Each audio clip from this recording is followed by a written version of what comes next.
হুজুর ছোট বয়সে মেয়েদেরকে বিয়ে দিলে বাচ্চা হলে পুষ্টির অভাব হবে, বাচ্চা হলে কি বলে পুষ্টির অভাব হবে, মেধা কম হবে।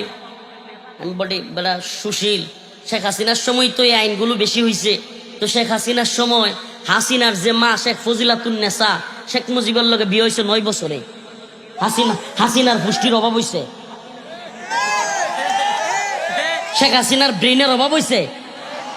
একটাই সারা বাংলাদেশ 70 বছর বাচ্চা খাইছে। 17 বছর পুষ্টি আর মেধার কোনোটার অভাব হয়েছে? তাইলে 9 বছর। এই গুগল আছে এখন, মোবাইলগুলোতে ওয়াজটা শেষ করে সার্চ দিয়েন যে শেখ মুজিব তার স্ত্রীর সাথে কয় বছরে বিয়ে করছে। তার স্ত্রীর বয়স ছিল মাত্র 9 বছর। কয় বছর?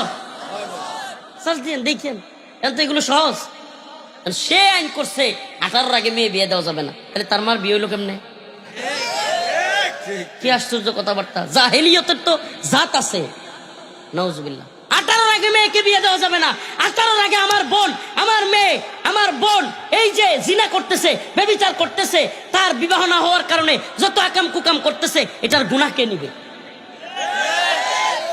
বলেন, এটার গুনাহ কে নিবে? 21 বছরের আগে আমাদের যে যুবক গুনাহ করতেছে, এখন 21 তো আইন করছে। হ্যাঁ, আমাদের সমাজে তো আইনের আরো অভাব নাই। 25-27 যাইতেছে গা, তবু বিয়ে করার নাম নাই। কি আশ্চর্য কালচার! নাউজুবিল্লাহ। এটা মজা না রে ভাই? এই বাবা, এই মা, এই যে কামাই করে, এই যে সংসারের জন্য কষ্ট করে, সংসারে শান্তি আসে না। কেন আসে না? কারণ সে সংসারে আল্লাহর আইন মানে না। সে তার প্রাপ্ত বয়স্ক ছেলেকে, সে তার প্রাপ্ত বয়স্ক মেয়েকে বিয়ে শাদী দেয় না। বরকত কোত্থেকে আসবে? সুবহানাল্লাহ, সুবহানাল্লাহ বলবেন না?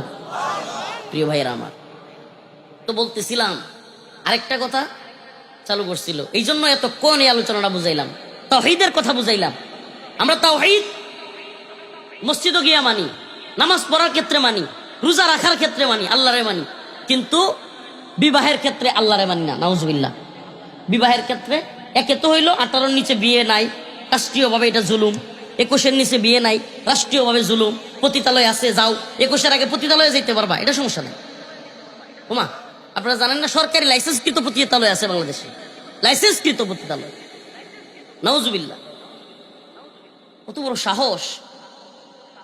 সরকারিভাবে লাইসেন্স দেয়। পতিতাদেরকে আবার কি বলে, পতিতা বলা যাবে না। গার্মেন্টস কর্মী যেমন বলা হয়, সোয়েটার কর্মী, এখন নাকি পতিতাদেরকে বলতে হবে যৌন কর্মী।